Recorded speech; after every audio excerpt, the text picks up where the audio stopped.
we there yet? Yep, this is the place. This place is practically deserted. What are they doing in a place like this?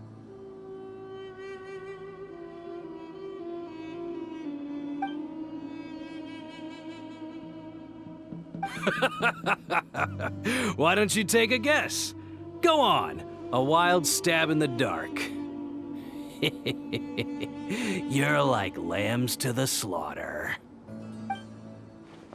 Oh no! It's an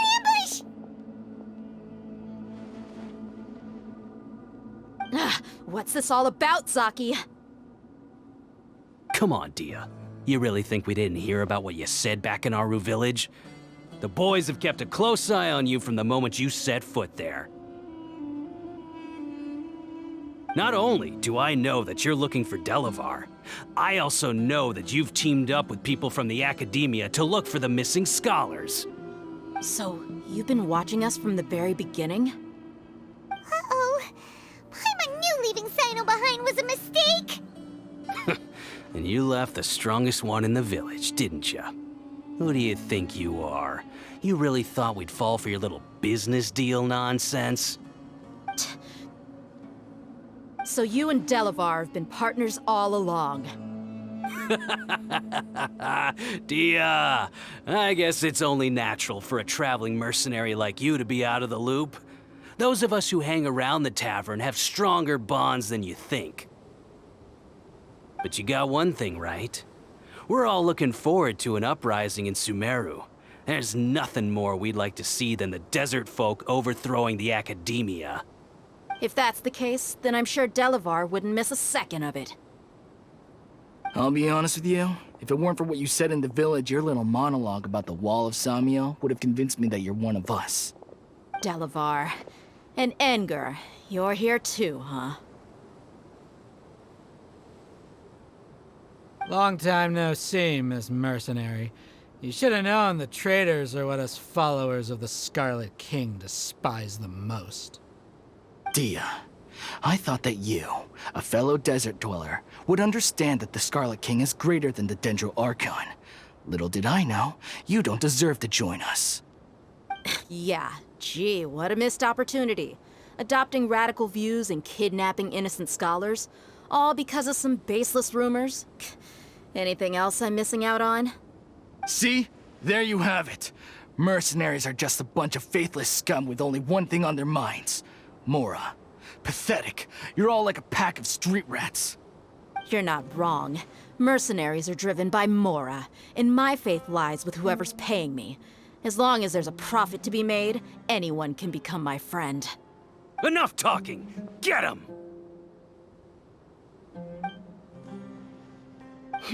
Just as I expected. Let's teach him a lesson, traveler. Just following orders, as one with wind and cloud! One with nature!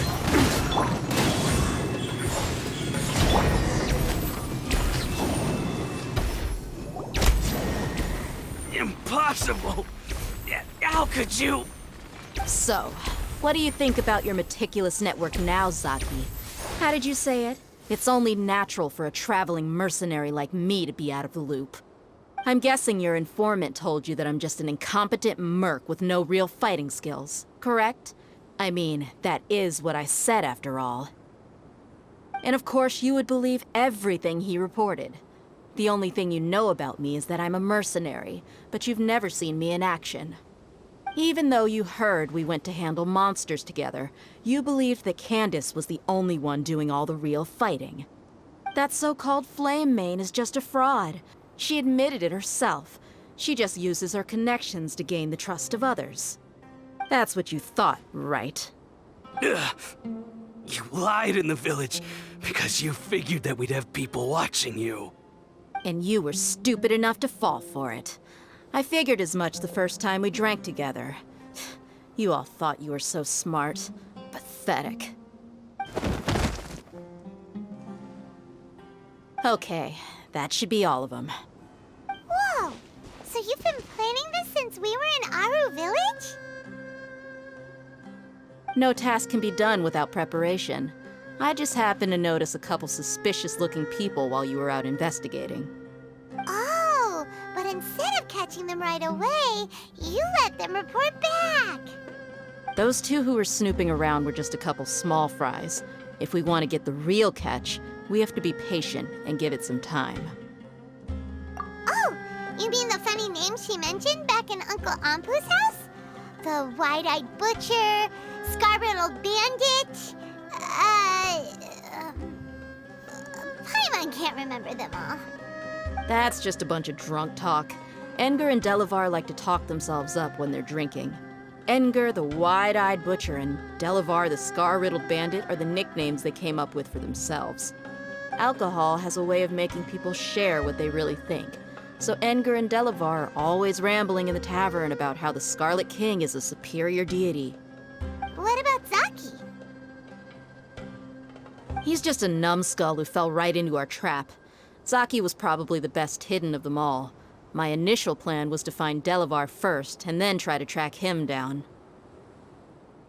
That's what you wanted to ask when we were at Uncle Anpu's house, right? Jabari is one of the villagers you talked to. You know, the one who wanted to treat Isak and his grandpa to some food. Wait, so he's a radical too? No, he isn't. I just needed to tack on a random villager name to make the eavesdropper think that I was making some wild guesses based on my impressions. Wow, what a genius idea!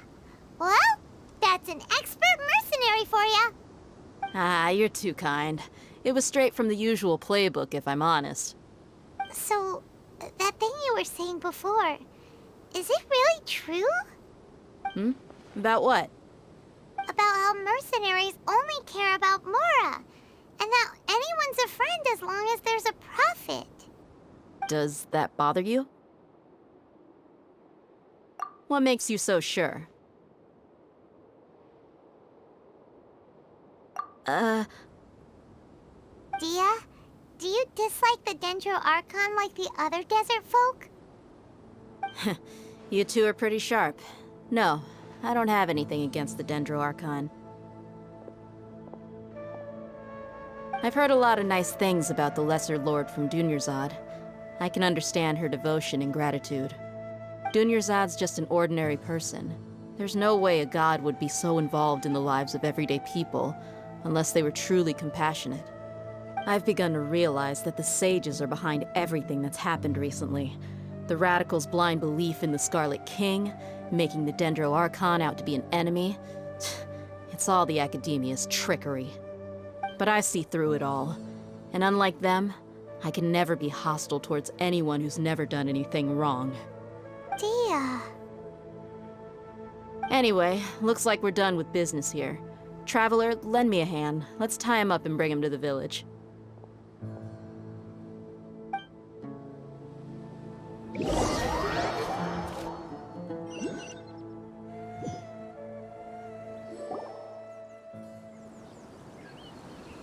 This should be all of them. I'll let you take it from here. All right. I'll be in touch. Until then, please stand by. Candace, do you need any help? Candace will be okay on her own. I trust her, so you can too. She's been guarding Aru village for quite some time now. If anyone is qualified to question the offenders, it's her. While I'm questioning them, why don't you pass some time by exploring the area? I'll meet you back here tomorrow morning, Traveler. As for these idiots, let's just hope they live to see another day.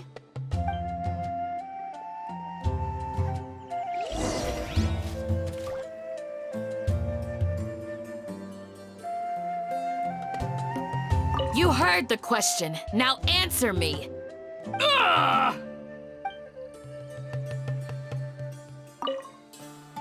Candace is an expert at dealing with people like this. All we have to do is wait for her word.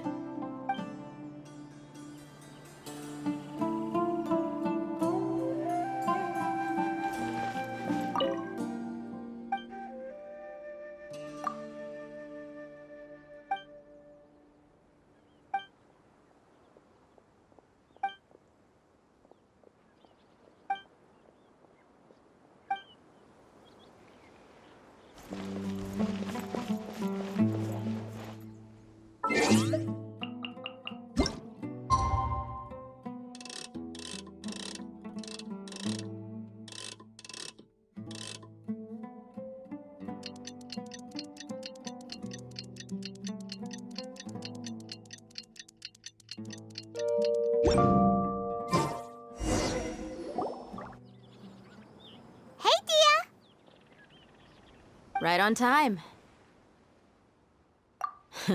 We'll know any moment now.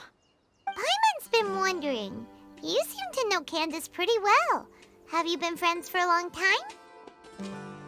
We've known each other for some time now. She's a pretty interesting person. Even though she's an extremely strong warrior, she never misuses her powers against others. Oh, Paimon knows what you mean. Like a lot of martial artists say, never take the fight outside the ring. Yep, I guess you can put it that way. It takes strong convictions to be as dedicated as she is, and shoulder that kind of responsibility. Us mercs, on the other hand, we pretty much live from one day to the next. Well, Paimon thinks you're great too. Really? Thanks for that.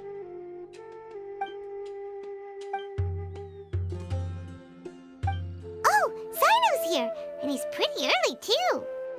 Yes. I was here yesterday to help out a little. To help out? By doing what? Sharing some interrogation techniques. Oh, you mean you taught Candace some more persuasive methods? Right. Come on in, everyone. Come on, let's go inside.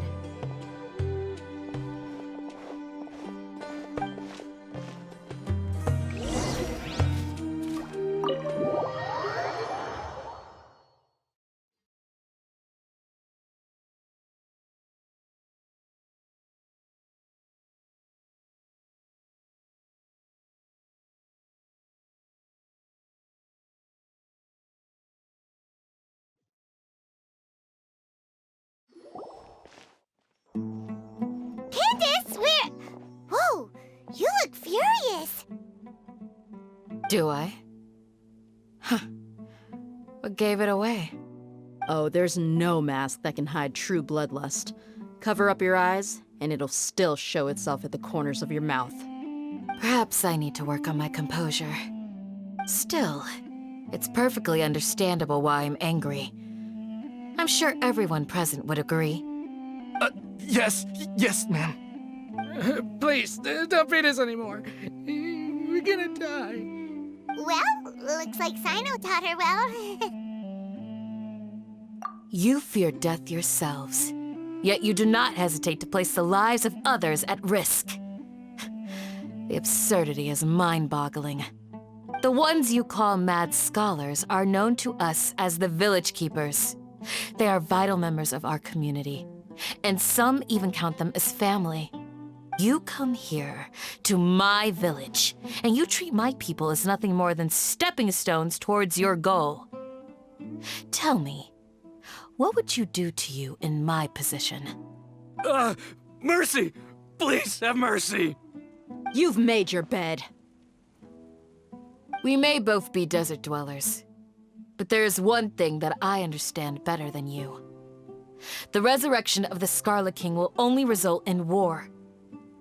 And war serves no one. The people of Aru Village care little about which god is in power. Life may be tough and tiring, but we wish to preserve our way of life. A war would only cause us to lose all that we have. And that is not a responsibility that you can afford to shoulder. We understand. We're sorry! I'll tell you everything I know, please. Just let us go. I'm listening. You might not believe this, but it wasn't us who came up with this idea. Someone was spreading rumors in the tavern. That's how we ended up hearing about the Scarlet King's resurrection. Some mystery man told us that mad scholars will make the perfect sacrifice to usher in the Scarlet King's resurrection. They give their lives, and we can get anything we wish for. They're called Village Keepers. Slip up again, and you'll regret it. Yes, sorry. It was all that mystery man's doing. He told us to spread word about the Scarlet King's resurrection and talked us into helping him. In return, he said he'll help facilitate the resurrection process. I'm not sure. That's one. Huh? One what? Strike. You get a total of 3. Then, you die by my hand. Wait, I'm telling the truth! We don't know anything! It was all him! 2. He got us to lure them out of their houses in the night with some kind of incense.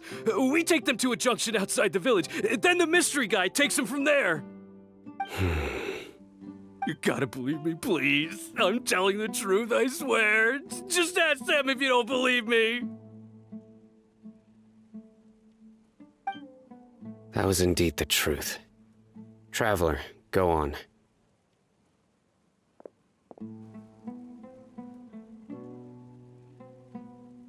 You have to believe me. If I knew that, I would have told you his name right away. I'm not risking another beating to keep his secrets. No way.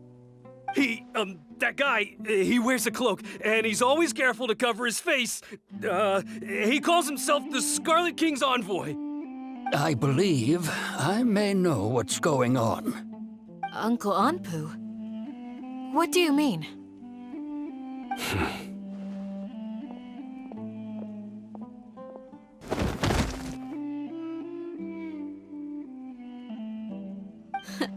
Smooth. Okay, speak.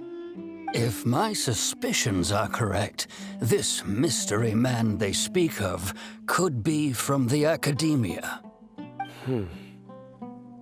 Some time ago, people from the Academia attempted to take the village keepers away. I refused, insisting that they are part of our community.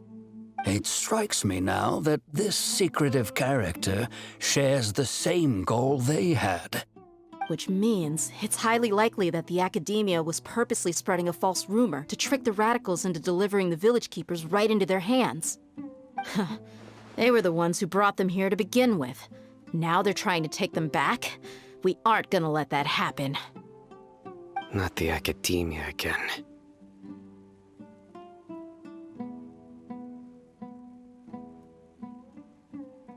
Just as I thought. But what could they want with the village keepers? People are nothing but tools in the eyes of the Academia. A change in their plans likely means they found another way to exploit the scholars. Regardless, our top priority now is locating the village keepers. You're right. Isak is still waiting for news on his grandpa. Time to go. Let's leave the village and try to track them down. Yes. Pack up and get ready to leave. You got it. Candace, I'll let you deal with the radicals. Leave everything outside the village to us. All right. Let's meet back here once everyone's ready.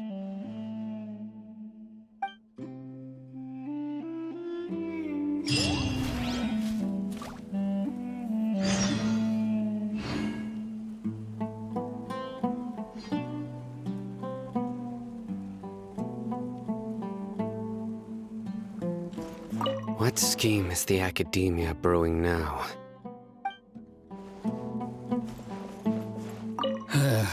I just hope everyone's all right. You look worried. Thinking about the village keepers? Yes. I'd look for them myself if I could. As members of our village, each one of them is very important to me. You have a strong sense of belonging here. I guess I'm the opposite. Mercs are stray dogs, wherever they go. Dia, don't say that. You can be a part of this community too. Thanks. I'll let you know when I feel like joining.